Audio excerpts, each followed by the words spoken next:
Zelensky के सामने बड़ा चैलेंज पुतिन है और अब पुतिन के लिए नई चुनौती काया कैलास ने खड़ी कर दी है। पुतिन को लेकर काया कैलास ने ऐसी बात कही कि फिनलैंड से पहले पुतिन एस्टोनिया पर हमला कर सकते हैं। एस्टोनिया नेटो का सदस्य है, इसलिए अगर रूस ने हमला किया तो अमेरिका को भी युद्ध में कूदना होगा।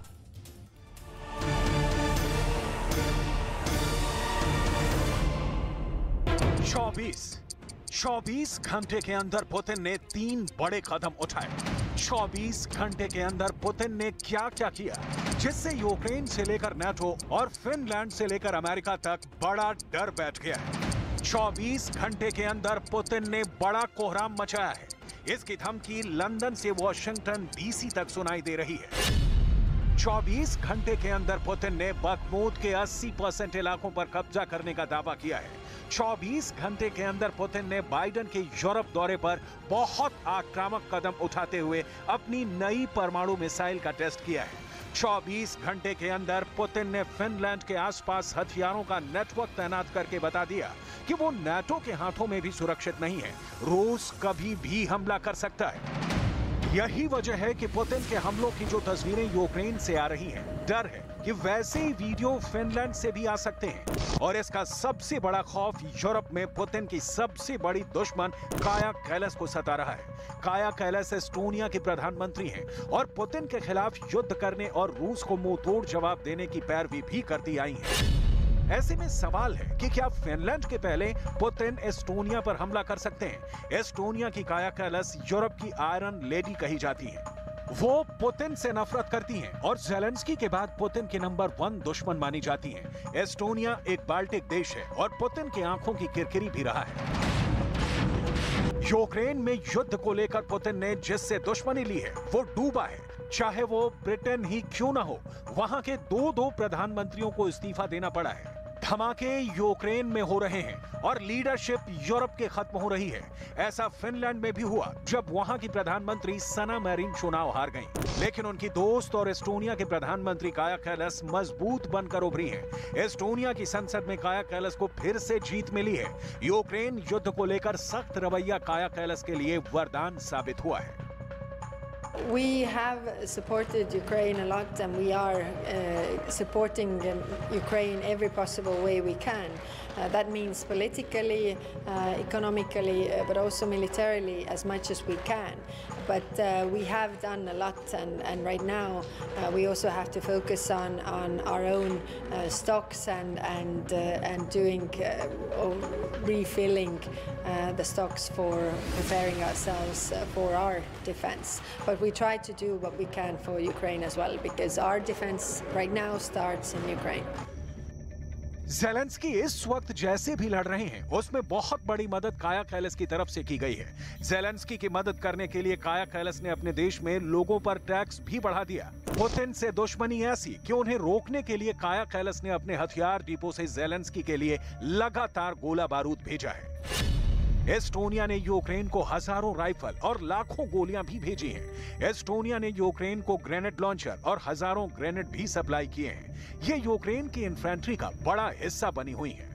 ऐसा करने के लिए एस्टोनिया ने अपने रक्षा खर्च का आधा बजट यूक्रेन के नाम कर दिया और अपना रक्षा बजट भी 3% तक बढ़ा दिया।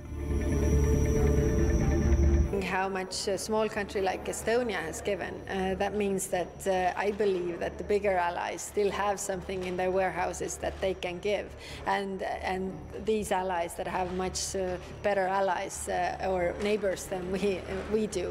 So I hope that they can still find. But of course, it is also a question for the defense industry to speed up production, because we have made offers, but they also have to deliver, not in 5 years, but in a shorter time frame. अब तक NATO Putin को रोकने में नाकाम रहा है। Putin ने जो हाल यूक्रेन का किया है, अब वैसा ही फिनलैंड के साथ हो सकता है। इसका डर बहुत ज्यादा है। यही वजह है कि काया कैलास इन सब के बीच बहुत निडर लीडर के तौर पर उभरी है। काया, जिनकी उम्र 45 वर्ष है, उनका नाम हमेशा नाटो के अगले महासचिव के तौर पर पेश किया जाता रहा है। मौजूदा नाटो महासचिव का कार्यकाल इसी वर्ष खत्म हो रहा है। ऐसे में बहुत बड़ा सवाल यह है कि क्या काया नाटो की नई बॉस यानी नाटो की नई महासचिव बन सकती है? Not can offer the job of NATO Secretary General. I don't think so. It's highly unlikely so. I just had very difficult coalition talks to put together a government. So I'm the Prime Minister of Estonia and try to solve all the problems that we have here. ऐसे में जब Ukraine में Putin का गुस्सा दुनिया ने देखा, हजारों लाशों को देखा, नई सदी में सबसे बड़ी तबाही का मंजर देखा, जब पुतिन यूक्रेन और यूरोप में सब कुछ रौंदने और समतल करने के लिए तैयार है, तब रूस की फौज को सबसे बड़ी टक्कर देने के लिए ये महिला आगे आई है। आखिर ये महिला इस वक्त पुतिन को सबसे आगे बढ़कर क्यों ललकार रही है?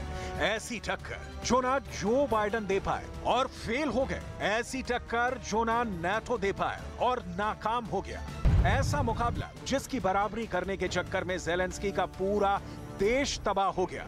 किसी भी लीडर की हिम्मत नहीं हुई कि वो पुतिन के सामने उनकी आंखों में आंखें डालकर रूस को ललकारे, रूस के सामने खड़ा होकर बोले।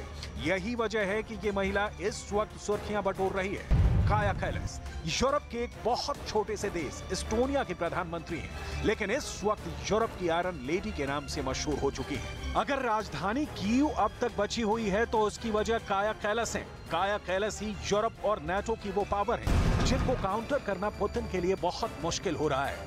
पुतिन को इससे पहले ऐसा चैलेंज किसी से नहीं मिला। यूक्रेन युद्ध में गोले बारूद और बड़े बड़े धमाकों के बीच इस चेहरे ने पुतिन की सारी खुशी छीन ली है। यही वजह है कि एस्टोनिया से पुतिन का 36 का आंकड़ा फाइनल हो गया है। एस्टोनिया के प्रधानमंत्री काया कैलास पुतिन को अपना सबसे बड़ा दुश्मन मानती हैं। काया कैलास का एक नया फैसला पुतिन के गुस्से को एक खतरनाक टर्न दे सकता है। पुतिन को इस बार गुस्सा आया तो नाटो ही नहीं, पूरे यूरोप पर आग बरसेगी। यही सबसे बड़ा खतरा है।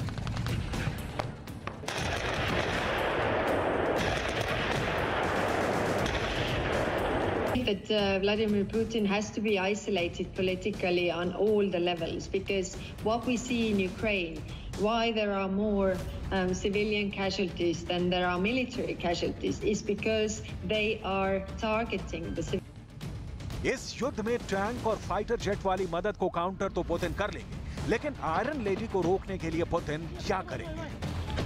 इसमें कोई शक नहीं कि नाटो की कमजोरी की वजह से पुतिन की ताकत बढ़ी है। पुतिन जब चाहे जहां चाहे ऑपरेशन कर सकते हैं और इस वक्त यूक्रेन में उनका सबसे बड़ा टारगेट बख्मूत बना हुआ है।